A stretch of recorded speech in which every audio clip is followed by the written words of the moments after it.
Breaking news about the deadly shooting at Chardon High School. We're interrupting Dr. Oz because authorities are holding a news conference right now. Let's listen in. We're going to entertain a few questions, and we'll just play it by ear from there. At this time, I want to have Superintendent Joe Burgett. Good evening. With news this afternoon that a third victim has now died from this tragedy, may I ask that we have a moment of silence, please, in their memories.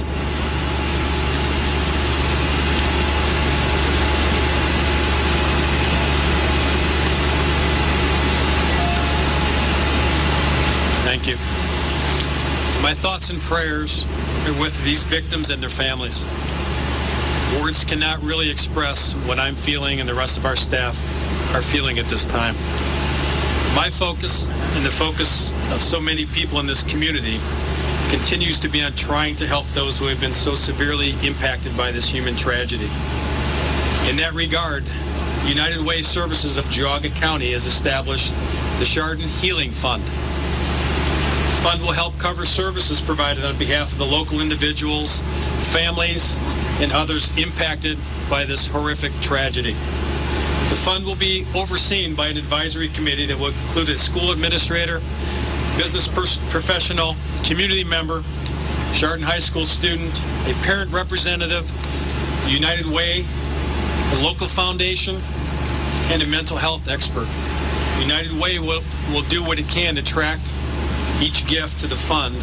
We'll also be sending out tax donation letters, etc., as appropriate. United Way certainly will follow up with the large donors and community at large on the general use of those funds. An important feature about this fund that 100% of the funds received will use to help those that have been impacted.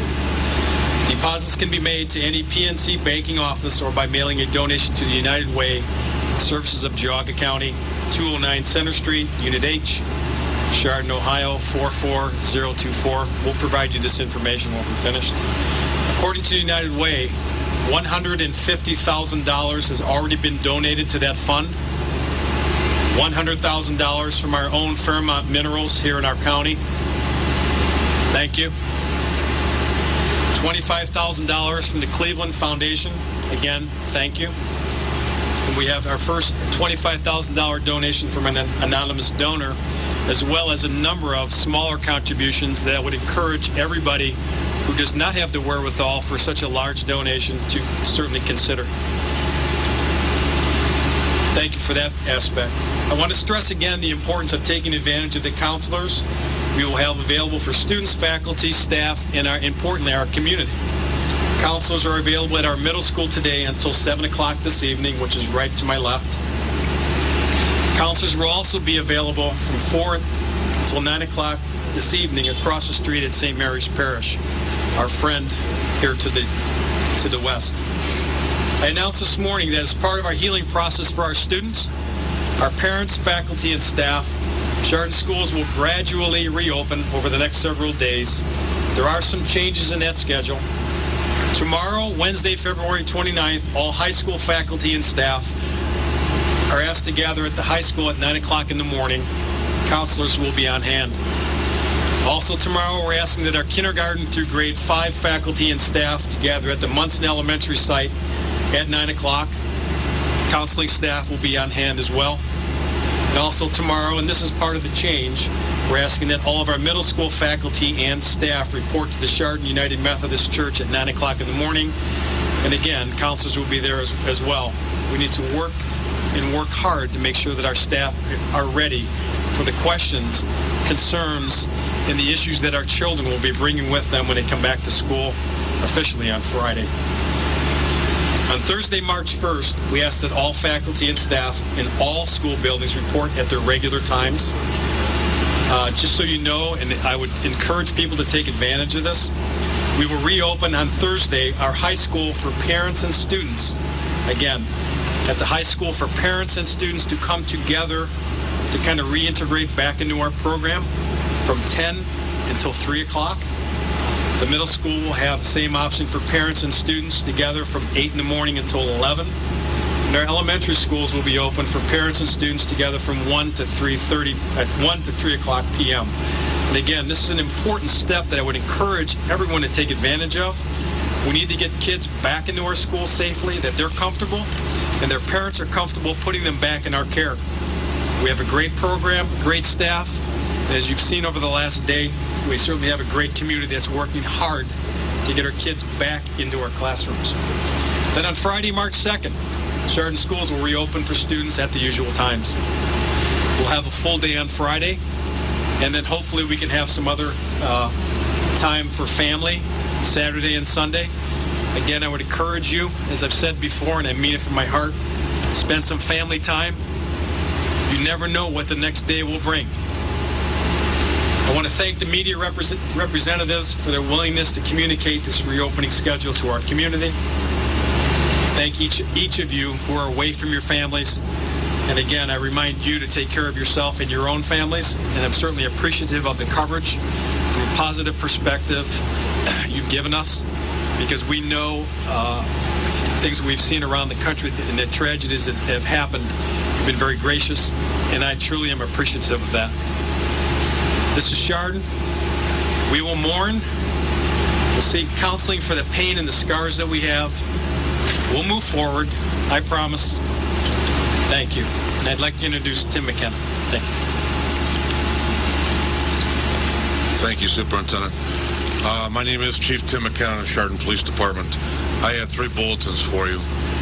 The first one being at 1 o'clock this afternoon, as we've done right along with all these other briefings with the news media, we want to be accurate. I did receive a call from the Cuyahoga County Medical Examiner's Office. Demetrius Hewlin was pronounced by Metro at 1 o'clock this afternoon. The coroner's office was notified. 2, you all asked for the copy of the 911 tapes. We went back with our IT people. Chardon PD received 4 911 calls, and that's all we got. The rest of the phone calls went to the sheriff's office. I have 57 hard copies with me today. Vicki from the FBI has them in her possession. Short of releasing those, let me write this down for me. Our IT people also put it on the website, Chardon's website, and that is www.chardon.cc911. Those 4 calls can be hooked up through the computer, through the internet that way. The last bulletin that I have for you, we were notified at 12 noon today that our female student was released from Hillcrest Hospital and is home with her family. That's the good news. For the other families, I am deeply saddened. My condolences, and we'll be seeing you and talking to you. And I thank you, the news media, as well. Thank you. At this time, we're going to have Geauga County Prosecutor Dave Joyce come up and tell you where we're standing at on the legal issues. Thank you. First, I want to reach out to those families that have been affected very deeply by what's happened here. As a kid who grew up in this county, I want you to know you have my deepest condolences, one, and that I guarantee that this was an aberration. This does not represent our community. What we have is a diligent group of schools and school officials and public officials and law enforcement that have worked together, hoping this day would never come. It happened yesterday. They had a plan. The plan worked. And unfortunately, at the end of the day, now 3 people have passed and some others were injured, but this was the effect of one lone gunman. As was stated earlier in court today, he chose his victims at random. This is not about bullying. This is not about drugs. This is someone who's not well, and I'm sure in our court case, we'll prove that to all of your desires, and we'll make sure that justice is done here in this county.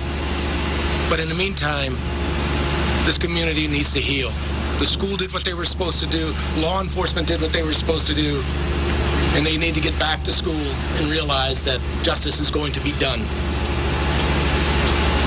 I appreciate your time and concern. As some of you were in court today, you understand that we're under a gag order and we can't talk about this going forward. But I do want to say, on behalf of myself, on behalf of the people of GEAUGA County, thank you for the opportunity that you've given us to get the word out. Thank you to the people who have been so gracious in helping us heal. And thank God we have such wonderful school people, school officials, also students here in Chardon, and government officials and law enforcement, EMS, from all walks of life. Made a terrible, horrific situation as good as it could possibly be. We'll get the rest of it done from here. I thank you very much for your time. Okay, we're going to have you ask us some questions. I want to do this as orderly as we can, so if you could state your name, who you represent, who you wish to address the question to, and your question. Yes, sir. Steve Santani with Fox News Channel. Mr. Joyce, will you contemplate trying the defendant as an adult? Absolutely. It's a matter of law in the state of Ohio. A matter of law? Don't change me or what? At 17 years old, who's committing an act like this, which most likely be 3 counts of aggravated murder, as well as other counts that we anticipate going forward, that it would, provided the juvenile court judge finds that there is probable cause, then he will be bound over as an adult. Scott Taylor, 19 News. Right, Scott. Question for the chief. Chief, it's our understanding that TJ Lane has already confessed and said that he didn't have a motive and he just wanted to shoot people. Is any of that true? I did not do the interview, and I'm really not prepared to talk about that right now. That's part of our investigation, Scott. That will come out at some point. Glenn Miller, Maple Leaf. Chief, the report was that he was arrested on Wooden Road. Is that correct? That is correct. Chief, I'll reiterate that he was arrested on Wooden Road. Scott, go ahead. stand down from Wayne Miller. Were there any people who tried to get this gunman, TJ? They tried to apprehend him, and people talk about that at all, teachers, students? We had a teacher in the school that attempted to stop him, and he was probably our best observer, best witness to let us know that that student had left the building. And that gave us the green light to get our officers in the door, our EMS in the door, and make the assessments that we had to make that yesterday morning. What about students? As far as what? Students trying to apprehend TJ? I don't have that information, no. I'm from the New York Times. I have a question for District Prosecutor Joyce. Could you tell us about the murder weapon? We understand CNN, I think, is reporting that it was a .22, but it was semi-automatic, and that it was taken. He took it from his uncle, but the uncle went for. Can you tell us about the weapon? No, I can't at this time. As you know, we're under a gag order from the court that was just imposed. We are allowed to talk about the fact that this, what was given in the statement that was read in open court today, and I am not allowed to go beyond, according to the judge's order, beyond that. You don't deny that he took it from his uncle? I said that there will be a time and place for this, and we're going to try this case, I guarantee you, and we're going to show you the bottom of it. But this next week is about getting these kids back to school and getting our community back on its feet. Can anybody talk about the bullying that Secretary in Pittsburgh, you were close to the figuring out if there were any red flags out there that maybe peers, parents, teachers, somebody could have seen? That's certainly what we're looking into, and at this point we wouldn't be able to comment on that, but that's certainly part of the investigation of looking at anything we can that might have been indicators in this tragic event. We can say what it wasn't about. It wasn't about drugs, it wasn't about bullying, it wasn't about a girl. It's a drug.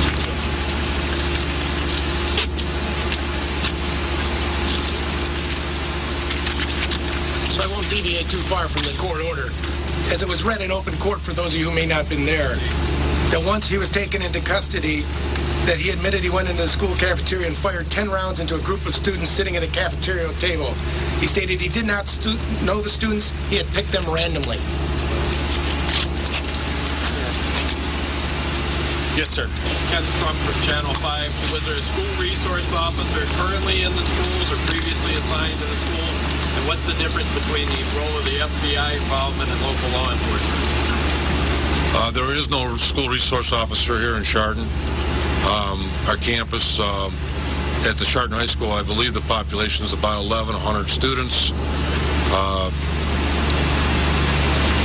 As far as the FBI goes, they're here supporting us, our two agencies, the Chardon Police Department and the GEAUGA County Sheriff's Office. Other support has come from multiple police agencies. For me to start sitting here and naming them without having a list in front of me, I would not do that. I'd be afraid of missing somebody. But that's where we're at. We'll take one more question. No. Channel 3, the suspects have any history of mental problems, or it wasn't only drugs?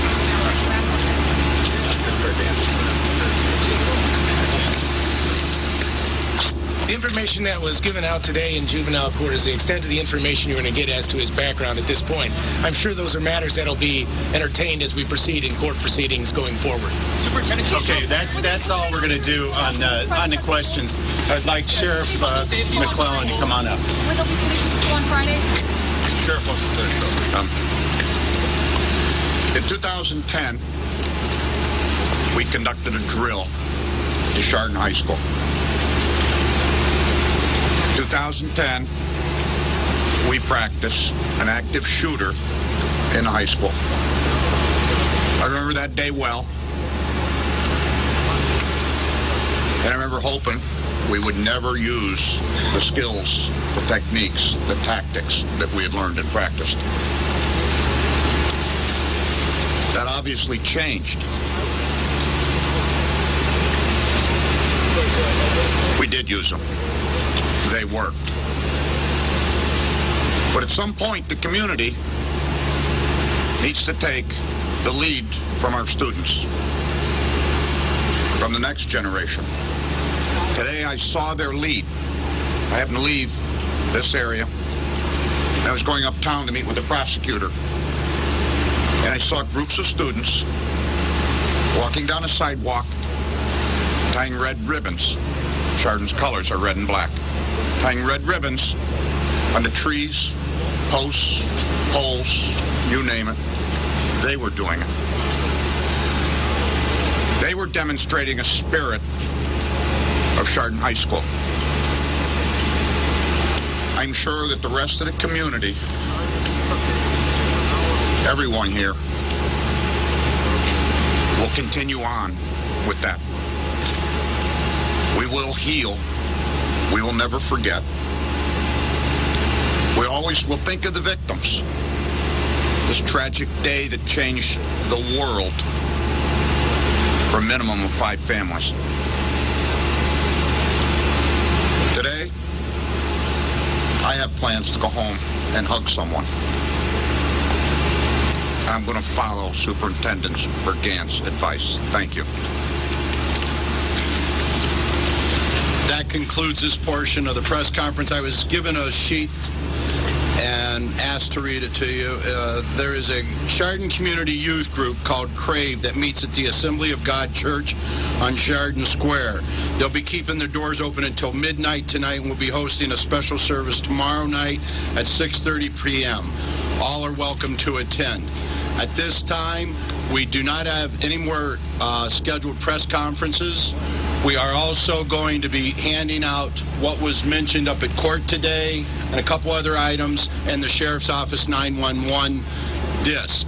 So I personally want to thank everybody for being patient with us, and thank you.